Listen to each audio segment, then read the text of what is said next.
Hello दोस्तों, यंजन physics classes में आपका स्वागत है।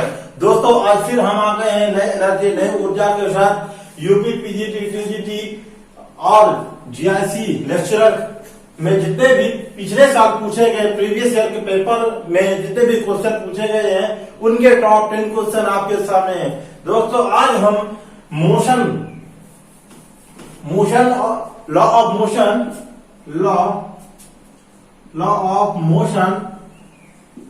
ऑफ मोशन के क्वेश्चन आपके सामने लेकर आए हैं।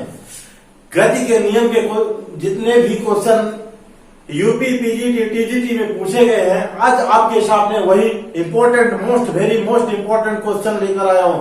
दोस्तों चले स्टार्ट करते हैं। फर्स्ट क्वेश्चन क्या है आपके सामने, बिल्कुल बहुत एनर्जी के साथ हम क्वेश्चंस को कंप्लीट करेंगे और हर एक कॉन्सेप्ट पे ध्यान दे करके आगे जा पढ़ेंगे। चलिए क्वेश्चन नंबर 1,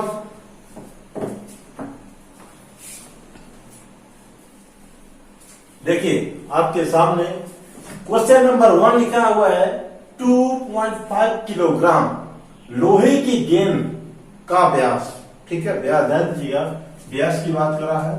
फिर इसके बाद 2.5 किलोग्राम एल्यूमिनियम की गेंद का व्यास जो है के व्यास के बराबर ही है। मतलब एल्यूमिनियम की गेंद और लोहे की गेंद इन दोनों का व्यास सेम है लेकिन इनका मास जो है द्रव्यमान अलग अलग है। इन गेंदों को एक चट्टान से क्या करा जाता है, गिरा दिया जाता है, ठीक है। व्यास एक जैसे है और द्रव्यमान अलग अलग है, इनको एक चट्टान से ऊपर से झिराक से फेंक दिया जाता है, ठीक है। उनके जमीन पर गिरने से पहले, अभी वो गिरी नहीं है, बीच में लटक गई है, ठीक है, गिरने से पहले उनका बराबर क्या रहेगा, ये 4 ऑप्शन, त्वरण बराबर रहेगा, मतलब क्या समान रहेगा, त्वरण समान रहेगा, संवेग समान रहेगा, क्या रहेगा, ये 4 ऑप्शन हमारे पास है। गतिज ऊर्जा समान रहेगी कि स्थितिज ऊर्जा समान रहेगी, ये देखेंगे। बहुत सिंपल है, जितना बड़ा क्वेश्चन नहीं उतना छोटा आंसर है। देखिए क्या होता है जब कोई आदमी ऊपर से कूदता है या कुछ किसी वस्तु को ऊपर छोड़ते हैं ना, तो वो कहा है वो नीचे आके गिरती है। क्यों गिरती है? क्योंकि जो पृथ्वी है अपनी ओर उसको खींच रही है। क्या कर रही है? गुरुत्वाकर्षण के फलस्वरूप खींच रही है, ठीक है ना। इसके ये जो भाई साहब हैं ये उनका बहुत बड़ा रोल है इसमें, ठीक है ना, वस्तु को नीचे गिराने के लिए। तो ये गुरुत्वाकर्षण बल के कारण वो नीचे की ओर गिरती है।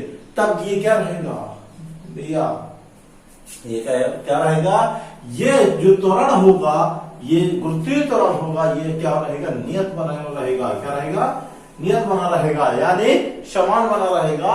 इसलिए त्वरण क्या रहता है, जब वस्तु ऊपर से गिरती होती है तब एक्सेलरेशन जो होता है ना वो समान रहता है, न तो घटता है न बढ़ता है, क्योंकि हर एक वस्तु को पृथ्वी अपनी ओर खींचती है, ठीक है।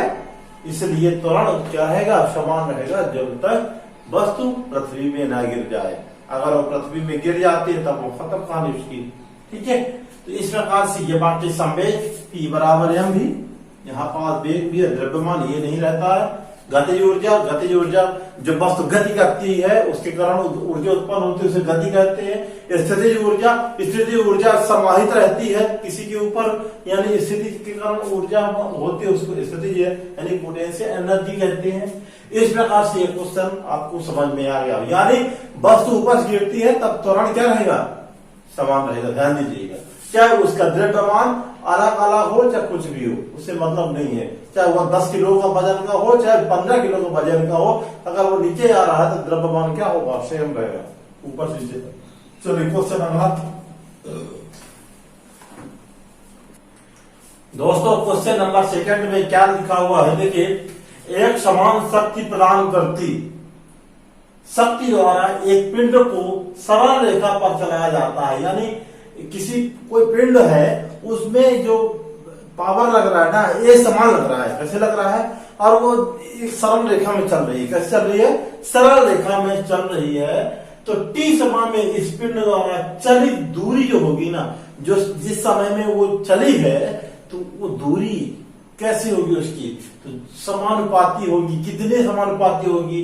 वो दूरी जो है यानी x की बात कर रहा है। किसकी बात कर रहा है? x की बात कर रहा है, यानी x इसके समानुपाती है कि इसके समानुपाती है, किसके समानुपाती है, यानी वो पता करना है। क्या पता करना है, यानी x या s एक ही है तो दोनों में कोई एक, कैसे पता करना, कैसे समानुपाती, ऐसे पूछ रहा है, ठीक है ना। ये समानुपाती की बात कर रहा, ऐसे मतलब दूरी जो है समय की इतने समानुपाती है, इसके इतने समानुपाती, इसके इतने समानुपाती, इतना समानुपाती, ठीक है। इसको इसमें कौन सा क्वेश्चन सही ऑप्शन सही हो वो देखते हैं। तो इसमें आप लोगों ने जब प्रक्षेप गति पढ़ा था, प्रक्षेप गति में परवलय का जो समीकरण था उसको लिखेंगे। तो हमारे पास एक समीकरण है, इसको हम पहले दर्शाएं कैसे प्रक्षेप का समीकरण से सबसे पहले इसको कैसे सॉल्व करेंगे ये देखेंगे। हमें यहाँ पास उसके समीकरण की आवश्यकता नहीं है, प्रक्षेप के समीकरण की, बट यहाँ पास जो शक्ति है ना, यानी पावर की बात कर रहा है। किसकी बात कर रहा है, जो शक्ति बराबर होता है ना, वो क्या होता है, शक्ति बराबर होता है कार्य बटे समय।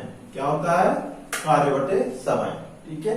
इसको और आगे सॉल्व करते हैं तो ये जो कार्य है, कार्य बराबर होता है बल गुणे विस्थापन, ठीक है, बल गुणे विस्थापन बटे समय, ओके। अब यहां इसको अगर बनाया जाए तो ये क्या है, विस्थापन बटे समय, यानी वेग में परिवर्तन, यानी v है, क्या है, v है। तो P बराबर आ गया हमारा एफ भी, कितना आ गया, एफ भी, ओके। ध्यान से इसको देखिए कैसे इसको हम सॉल्व कर रहे हैं, एफ भी आ गया, ओके। फिर इसके बाद यहां पास हम बल, आपको पता है एफ बराबर, क्योंकि एफ बराबर क्या होता है, एम ए, यहां पास रख देते हैं एम ए, कैसे, एम ए ऐसे रखेंगे, और यहां पास जो भी है ना, यहां पास ये भी हो गया, ओके। अब और आगे इसको चेंज करते हैं त्वरण को, तो एम बराबर होगा ना, क्या होगा, ए बराबर होगा आपका, देखिए त्वरण बराबर बी बटे टी होता है, कितना होता है, ए की जगह क्या रख देंगे, भी बटे टी गुणे भी हो जाएगा, ओके। तो ये क्या बन गया, इसका P बराबर बन गया हमारा M, देखिए यहां पास से, तो इसको अगर चेंज करना चाहे तो हम कर भी सकते हैं, कैसे, तो यहां पास देखिए आप लोग क्या आएगा, M, यहां पास इसको V अपॉन A, यानी V स्क्वायर अपॉन T, ये आ गया ऐसे, है ना। तो ये अब इसको क्या कर सकते हैं, एक और फॉर्मेट में चेंज करके इसको हम कर सकते हैं, कैसे,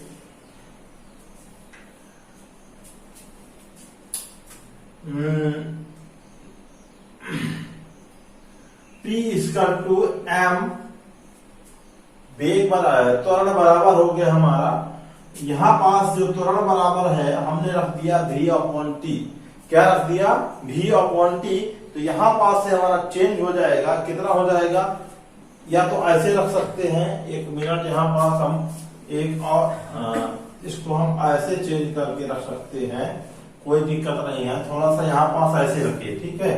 यहाँ पास हम रखेंगे कैसे, ए का जो भी ए बराबर होता है बी टी, ऐसे होता है ना, क्या होता है, भी टी, क्या होता है।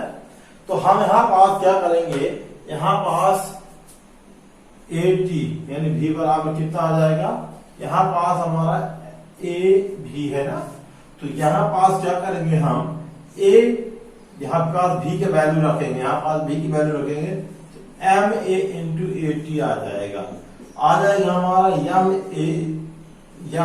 ए स्क्वायर टी, ठीक है। इस प्रकार से हमने बना लिया। अब हमारा क्या बना, यहां पास से हम P बराबर एम ए स्क्वायर टी बन गया, ओके। देखो दोस्तों कैसे करना है, इसको m को इसको नीचे लाना है, तो P अपॉन कितना बचेगा, P अपॉन बचेगा m equal to A square T, ऐसे आ गया ना, ये इतना आ गया हमारा। अब इसको आगे कैसे हम सॉल्व करेंगे, देखिए इसको हम सॉल्व कैसे करेंगे, गति का जो द्वितीय समीकरण है उससे सॉल्व करेंगे। देखिए एस बराबर U T plus half A T square, ऐसे इसको हम लिख सकते हैं आराम से, बिल्कुल। अब यहां देखिए, यहां पास हम इसको स्क्वायर कर देंगे, पूरे को क्या कर देंगे, स्क्वायर कर देंगे, क्या कर देंगे, यू टी स्क्वायर, और प्लस 1/2 पूरे के स्क्वायर, यहाँ 4 हो जाएगा और a स्क्वायर t की घात 4 ऐसे बन जाएगा। तो हमें क्या करना है आगे, ut यहाँ पास u बराबर क्या है हमारा प्रारंभिक वेग 0 है, क्या है प्रारंभिक वेग 0 है, ये वाला 0 हो जाएगा और 1/t 1/2, ठीक है 1/2, इसको देखिए 1/4 a ऐसे रख देते हैं, 1/2 at स्क्वायर अलग करेंगे और हम at, क्योंकि a स्क्वायर t के जो वैल्यू है ना, हम उसको क्या करेंगे यहाँ पास से पुट करेंगे, क्या करेंगे पुट करेंगे। देखिए स्क्वायर टू यहाँ पास इसको रखेंगे तो 1/4 हमें क्या निकालना है, a स्क्वायर t निकाल लेना, तो t बस बचे, t स्क्वायर यहाँ पास बचेगा और a स्क्वायर t ऐसे हो जाएगा ना, आराम से हो जाएगा। हाँ ठीक है, ऐसे बन जाएगा।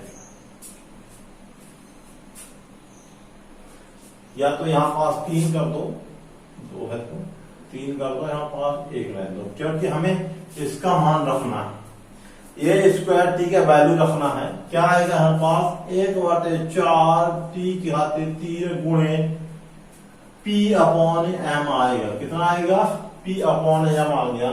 तो यहाँ पास हमने देखा कि u बराबर जब 0 है तो ये बनेगा हमारा s स्क्वायर बराबर p 1/4 t की घात 4 p/m आ गया। इसको और आगे सॉल्व करेंगे, देखें तो हम इसको कैसे सॉल्व करेंगे। यहां पास कुछ नियतांक हो जाएगा हमारा, क्या होगा s स्क्वायर इक्वल टू, हम क्या करते हैं 1/4 p/m, इसको साइड में t की पावर 3 ऐसे रख देते हैं। ये वाला जो हमारा ना ये कांस्टेंट होगा, क्या होगा कांस्टेंट वैल्यू होगा, इसको हम कांस्टेंट मान लेंगे और बचेगा t की घात 3। जब ये कांस्टेंट यानी कांस्टेंट वैल्यू है तो यहाँ पास हमें s स्क्वायर मान लीजिए k बराबर कांस्टेंट, ये हो गया हमारा k के बराबर हो गया, तो यहाँ इक्वल टू k t की घात 3 आ जाएगा। जब हम इसको प्रोपोर्शनल में कन्वर्ट करेंगे तो k गायब हो जाएगा इस प्रकार से, और s यहाँ पास ये 2 आएगा, यानी इसमें हम 2 का डिवाइडेशन करेंगे तो अल्फा इसका 2 प्रोपोर्शनल टू 3/2 आ जाएगा। देखिए किसके बराबर है, ये 3/2 c के बराबर है। इस प्रकार से c इज राइट आंसर। दोस्तों थोड़ा सा ये लेंथी सॉल्यूशन था इसका, लेकिन इतना ज्यादा कठिन नहीं है, थोड़ा दिमाग लगाने की बात है इस पे। चलिए अगला क्वेश्चन देखते हैं, क्वेश्चन नंबर 3 में। क्वेश्चन नंबर 3 में क्या लिखा हुआ है कि एक लटकते कंबल को डंडे से पीटा जाए, ठीक है ना, लटका करके उससे धूल के कणों का बाहर निकलना, यह प्रक्रिया का उदाहरण किसका है। देखिए सबसे बहुत अच्छी बात यह है कि ऐसा एग्जाम्पल है ये कि डंडे से पीटने से क्या होता है ना कि जब हम उसको अच्छे तेजी से मारते हैं तो कंबल के अंदर जितने भी धूल लगे होते हैं तो वो एनर्जिया जड़त्व के कारण बाहर फेंक देता है, यानी उस पे जैसे झटका लगा तो वो बाहर जाएंगे। अब ऐसा होता था पहले कि जब हमारे पहले के गुरु जो थे पुराने वाले, कम से कम 30-40 साल पुराने वाले गुरु, तो ऐसे होते थे जब कोई लड़का स्कूल नहीं जाता था तो उस या स्कूल पे अपना होमवर्क करके नहीं आता था तो ऐसे लटका के मारते थे, ऐसे लटका के मारते थे उससे, उसी में ये रूल्स लगा, इसी रूल्स का पालन होता था तो वो जल्दी उससे याद भी हो जाता था, वो डेली स्कूल भी आता था। अब वर्तमान में तो हो गया प्रॉब्लम ही है थोड़ा सा, कोई भी टीचर मार नहीं सकता और मारना एक गलत बात भी है किसी बच्चे को। चलिए आते हैं देखते हैं कि कंबल को लटका करके उसको डंडे से पीटते हैं तो जो कण होते हैं धूल के कण उससे निकल करके 9-2-11 हो जाते हैं, भाग जाते हैं। ठीक है, कहाँ चले जाते हैं पता नहीं, तो वो कहाँ चले जाते हैं। तो ये जो था कौन सा नियम था, कहते हैं कि वहां पास जब एनर्जिया का जो लगता है, यानी जड़त्व का नियम वहां लग जाता है। जड़त्व का नियम कहता है कि भैया यम ए, वहां पास जब कोई भी एक्सेलरेशन नहीं होगा तो वहां पास जब द्रव्यमान ये नहीं होगा, जीरो हो जाएगा सर।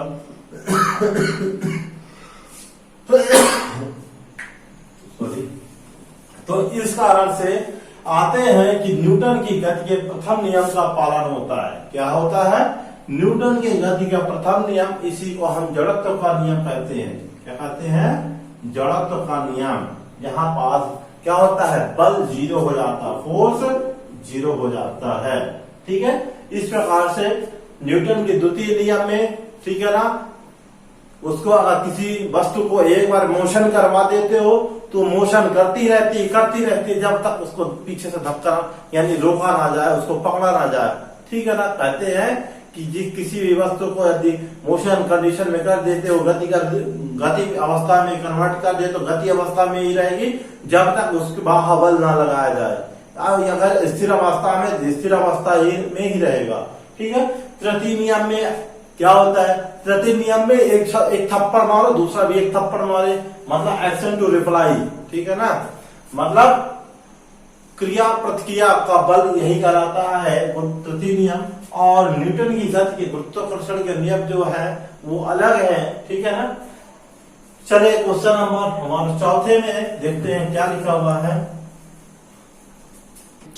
दोस्तों क्वेश्चन नंबर सामने आपके साथ, ये 4 नंबर आपके सामने है। लिखा हुआ है कि किसी एक घर्षण मेरे पर, जिसमें घर्षण ना हो, एक बल जिसका द्रव्यमान 2 किलोग्राम है, 4 मीटर प्रति सेकंड नियत वेग से, यहाँ पर ध्यान दीजिएगा, यहाँ क्या लिखा है? 4 मीटर प्रति सेकंड नियत वेग से चल रही है, तो वस्तु को इसी वेग से चलते रहने के लिए कितने बल की आवश्यकता होगी? तो सबसे पहले यहाँ पर देखिए कि यम हमारा 2 किलोग्राम है मास, वेग हमारा कितना है? 4 मीटर प्रति सेकंड कांस्टेंट चल रहा है। क्या चल रहा है? कांस्टेंट है यहाँ पास। तो ये का कुछ नहीं है इस पे। तो सबसे पहले देखिए यहाँ बराबर ma, और यहाँ पास M into V upon T. Okay, वेग हमारा क्या है? या वेग जब हमारा जीरो है तो द्रव्यमान जब जीरो है ना, यहाँ पास जीरो आ जाएगा, ये भी जीरो हो जाएगा, यानी बल भी वहां पास क्या हो जाएगा? जीरो हो जाएगा, और जिसका आंसर है जीरो। ठीक है, इस प्रकार से जब कांस्टेंट बल वहां पास चेंज ही नहीं हो रहा है, यानी वेग 4 मीटर प्रति सेकंड चल ही रही है, तो वहां पास देखने से कोई बल नहीं लग रहा है, जीरो बल लग रहा है। कितना बल लग रहा है? एक भी बल नहीं लग रहा है, कांस्टेंट चल रही है। तो ठीक है, इस कंडीशन तो हमने समझ लिया। अगला क्वेश्चन आपके सामने ये रहा। इस बार मीडियम चेंज हो चुका है दोस्तों। क्वेश्चन नंबर 5 में क्या लिखा हुआ है? A particle is situated on a circumference. एक परिधि के ऊपर घूम रहा है, कैसे? पहिया में, जिस प्रकार पहिया घूमता है ना चक्का, वैसे ही। Of the wheel of a moving car, जिस प्रकार से कार का एक पहिया होता है ना, घूमता है, वैसे ही क्या कर रहा है? एक पार्टिकल घूम रहा है सर्कमफ्रेंस में। The path of the particle will be, very important बात यहाँ लिखी है, पार्टिकल का जो रास्ता होगा कैसा होगा? सर्कुलर होगा, गोल गोल ही होगा, कि पैराबोलिक होगा, परवलयाकार होगा, कि स्ट्रेट लाइन सीधा चलेगा? परवलयाकार का मतलब होता है इस प्रकार से। ठीक है ना, ऐसे सर्कुलर मोशन ऐसा होता है। ठीक है ना, स्ट्रेट सीधी लाइन। और यहाँ साइक्लॉइड का मतलब होता है, साइक्लॉइड का मतलब होता है ऐसे। देखिए जो पहिया होता है ना, ऐसे होता है, राउंड करता है। ओके, तो कैसे चलता है? यहाँ पर देखिए, ये पहिया हो गया, यहाँ मूव कर रहा है, तो ये कण पहले यहाँ से यहाँ आएगा, फिर यहाँ से ऐसे जाएगा, फिर ऐसे आएगा, फिर ऐसे आएगा, फिर ऐसे आएगा। तो इसका जो सिंबल बनेगा ना, ये पैराबोलिक ऐसा बनेगा साइक्लॉइड। ठीक है ना, तो जो कण होता है, पार्टिकल होता है, गोल गोल राउंड करता है ना, यानी किसी व्हील की तरह, तो इस प्रकार से वो राउंड करेगा। मतलब उसका पाथ कैसे बनेगा? जो रास्ता होगा वो ऐसा चलेगा। ठीक है ना, गोल गोल टाइप में ऐसे चलेगा। ठीक है, ये समझ में आ गया होगा ये क्वेश्चन आपके। चलिए क्वेश्चन नंबर 6 आपके सामने है।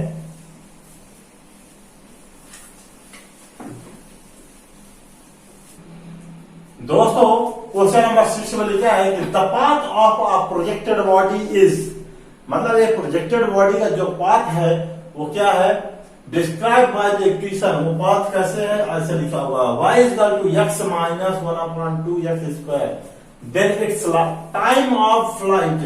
यहां क्या निकालना है, टाइम ऑफ फ्लाइट, यानी आवर्त कब निकालना है, किसका निकालना है, किसी भी पार्टिकल का, ठीक है ना, ये बॉडी का। तो जैसे हमने प्रक्षेप गति में पढ़ा था, प्रक्षेप का समीकरण और उसी का परवलयाकार का समीकरण वही है, ठीक है ना। तो ये इस प्रकार से shall be time of flight निकालना, उसका कितना टाइम आएगा। तो सबसे पहले आपको पता होना चाहिए कि जो प्रक्षेप का यानी फ्लाइट मोशन का, फ्लाइट का जो इक्वेशन है वो क्या है, वो देखिए। तो इक्वेशन से सबसे पहले हम देखेंगे कि y is equal to x tan theta minus 1/2 g x square u square cos theta, u square cos theta.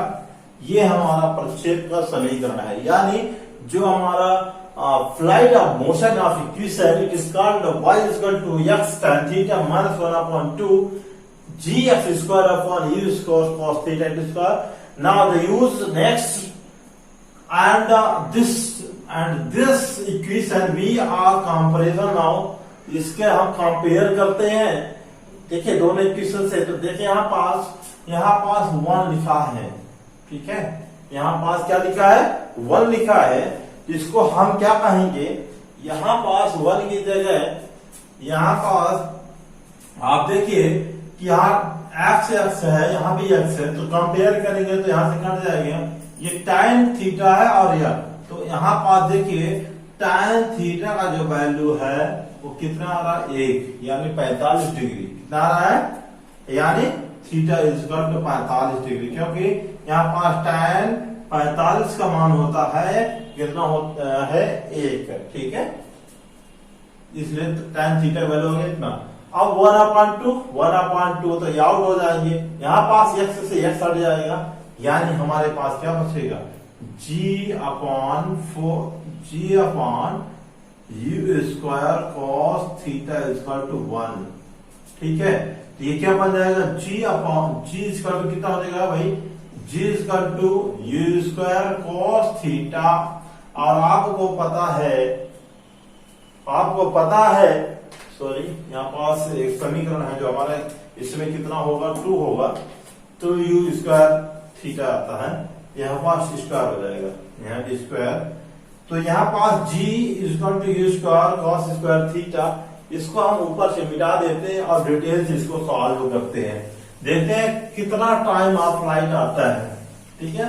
तो सबसे पहले हम इसका तो प्रारंभिक वेग निकालेंगे, तब हमारा आएगा, क्योंकि t बराबर जो फॉर्मूला होता है हमारा, t बराबर 2u sin theta upon g, ये वाले फॉर्मूला में हमें लास्ट में पुट करना पड़ेगा 2u sin theta upon g। यहाँ पर हमें u नहीं पता, इसलिए हम u निकालने जा रहे हैं, तो कंपेयर करते जा रहे हैं। तो ये देखा हमने इतना है, तो ठीक है। तो देखिए यहाँ पास कितना है, g equal to u square cos square 45 degree. इसका जब मैंने मान रखा तो 45 डिग्री, तो 1/√2 होता है, 1/√2 का स्क्वायर करेंगे तो u स्क्वायर इंटू 1/2 आ जाएगा, ओके। तो ये हो जाएगा, यहाँ पास से 2 आ जाएगा उठ करके, उलट करके, तो 2g equal to u square. तो ये क्या बनेगा, u इक्वल टू 2g आ गया, राइट, इतना आ गया, इतना तो समझ में आ गया होगा सभी के, है ना। अब ये जब ये u इक्वल टू 2u आएगा तो इसको उठा करके कहां चिपका लेना, इस इक्वेशन में, ठीक है। कहां रखेंगे, तो t इक्वल टू लिखा है 2 इंटू u का वैल्यू आ गया 2g इंटू साइन 45 डिग्री, ठीक है, अपॉन g। तो t इक्वल टू कितना आएगा, 2 इंटू g, देखिए √2 और √g, ऐसे इसको कर लेते हैं, तो कोई दिक्कत ना है। यहाँ पास साइन 45 का जो वैल्यू आता है 1/√2 आता है, तो ये g का वैल्यू, तो यहाँ से सॉरी, तो ये g है, इसको काट दो, √√, तो ये हमारा आएगा, क्या आएगा, 2g 2g अंडर रूट में बचेगा भैया, कितना बचेगा अंडर रूट में और g। जब इसको हम आगे वेरीफाई करेंगे यानी इसमें मल्टीप्लाई करेंगे अंडर रूट जी का ऊपर नीचे से डिवाइड करेंगे तो ये डिवाइड हो करेंगे तो ये क्या हो जाएगा हमारा सब या यहाँ पास आ जाएगा 2g upon g under root 2 under root G आएगा तो इससे कट जाएगा तो ये क्या आ जाएगा हमारा 2 अपॉन अंडर रूट जी। देखिए कौन सा ऑप्शन सही है हमारा, t का वैल्यू जो है हमारा वो कौन है 2 अपॉन अंडर रूट जी। इतना तो थोड़ा सा था, ज्यादा बड़ा नहीं है। सबसे पहले मैं प्रक्षेप का समीकरण पता होना चाहिए। प्रक्षेप का समीकरण होता है y equal to u time theta minus u square upon, यहाँ पास हम 2 कर लेते हैं g x square upon 2u square cos square theta. ये हमारा समीकरण होता है इसका प्रक्षेप का समीकरण, ठीक है। फिर प्रक्षेप के समीकरण से हम उसको आगे ड्राइव करते हैं तो यहाँ पास हमारे पास दिया होता है समय, उसका वर्तकाल निकाला होता है, ठीक है। तो यही होता है टाइम ऑफ फ्लाइट, ठीक है। t equal to 2u sin theta upon j। हम यहाँ पास इसको यहाँ पास u नहीं पता इसलिए u निकाल दिए इससे, तो कंपेयर करके दोनों समीकरण से और t का वैल्यू हमें मिल गया 2 अपॉन अंडर रूट j। तो option number C right answer. इस प्रकार से आपको समझ में आ गया होगा। समझ में आया तो एक बार पॉज करके फिर वीडियो बैक करके इसको देखिए कैसे सॉल्व किया गया है, ठीक है। चलिए क्वेश्चन नंबर 8 देखते हैं। ओके फ्रेंड्स, क्वेश्चन नंबर 7 में लिखा हुआ कि 3h ऊंचाई के टावर से कोई वस्तु गिराई जाती है, समान ऊंचाइयों को पार करने में लगे समय का अनुपात कितना होगा। तो सबसे पहले आपको पता होना चाहिए कि 3h ऊंचाई है, इसकी कितनी ऊंचाई है 3h ऊंचाई है। यहां से उसको झकाक से फेंका जाता है ऊपर से नीचे की ओर ऐसे, ठीक है, समझ रहे ना। तो ऊपर से कोई वस्तु को गिराई जाती है तो जो ऊंचाइयों को पार करने में लगे समय का जो समय हमारा है वो 3 बार यानी t1 t2 है। ये जो हाइट है उसकी s1 s2 s1 होगा, t1 t2 और t3 है। डिफरेंट टाइप्स के 3 टाइप्स के टाइम है, इसको शो करना है। तो इसको शो करने के लिए हम पहले इक्वेशन ऑफ मोशन यानी गति के प्रथम समीकरण को लेंगे, फिर द्वितीय समीकरण को थर्ड समीकरण से कंपेयर करते हुए बहुत सारा इसका बहुत बड़ा थोड़ा सा बड़ा कैलकुलेशन है। आपके एग्जाम में ये वाला क्वेश्चन अगर आता है ना, इसका थोड़ा सा आंसर आप लोग जरूर याद कर लीजिएगा अंडर रूट 3 यानी 1:1 का रेशियो में अंडर रूट 2 माइनस 1 और under root 3 minus under root 2। ये बड़ा वाला जो ऑप्शन होगा वही आंसर होगा, यानी आप इसको जरूर याद कर लीजिएगा। क्योंकि इसका अगर आप डिराइव करेंगे यानी इसका सॉल्यूशन निकालने के चक्कर में पड़ेंगे तो ये थोड़ा सा लेंथी क्वेश्चन है और एग्जाम में बहुत ज्यादा टाइम खा लेगा, इसलिए आपको इसको आंसर मानना, ठीक है ना। 1 ratio under root 2 minus 1 under root 3 minus under root 2 ये आंसर सही होगा। इसको जरूर आप लोग पढ़ के जाइएगा क्योंकि इंपॉर्टेंट क्वेश्चन है इसको, ठीक है। नेक्स्ट क्वेश्चन,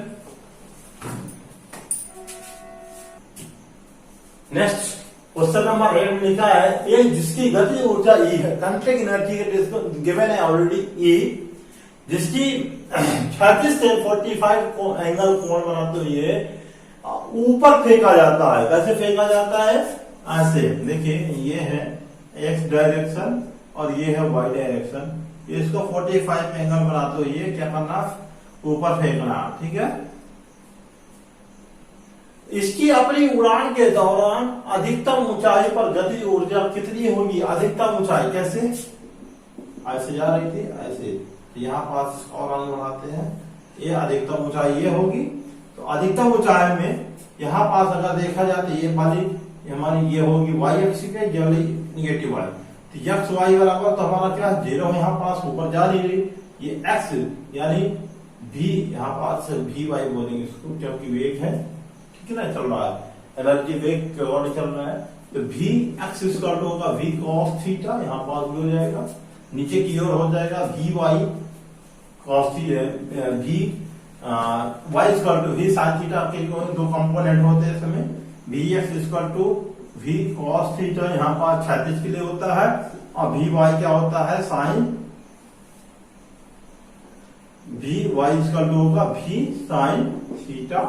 ये होगा किसके लिए कंपोनेंट, यानी किसका घटक होगा, y अक्ष के लिए। ये अधिकतम ऊंचाई, इसकी ऊंचाई h होती है। अधिकतम ऊंचाई की बात कर रहा है गतिज ऊर्जा क्या होगी इसके, तो सबसे पहले काइनेटिक एनर्जी की बात करते हैं। तो आप ये देखिए kinetic energy kinetic energy E equal to half 1/2 mv² होता है दोस्तों, ठीक है। तो यहां पास ये देखिए कहां के लिए हम लेंगे, हमें 36 के लिए लेना है, तो यहां पास x आ जाएगा। तो 1/2 m इंटू 36 के लिए घटक कौन सा है, v cos थीटा। क्या हो जाएगा, v cos थीटा हो जाएगा, और यहां पास हो जाएगा हमारा स्क्वायर आ जाएगा, राइट।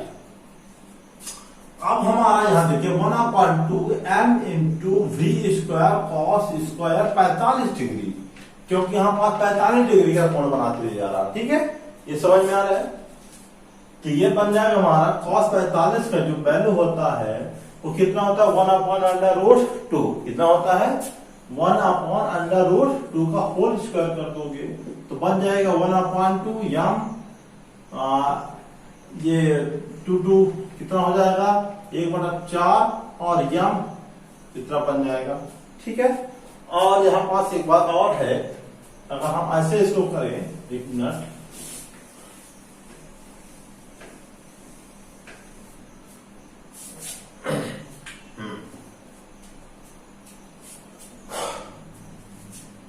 तो यहां पास 1/2 mv² इंटू 1/√2 का स्क्वायर, राइट। ये इतना आएगा, क्योंकि यहां पास अगर हम करते हैं तो यहां पास आएगा 1/2 गुणे 1/2 mv², ठीक है, क्योंकि 1/2 1/√2 का वैल्यू 2 हो जाएगा इस प्रकार से। तो हम ये किसका वैल्यू है आपको पता है, ई के वैल्यू है, एनर्जी 1/2 ई करते हैं इसको काइनेटिक एनर्जी का, किसका, काइनेटिक एनर्जी का।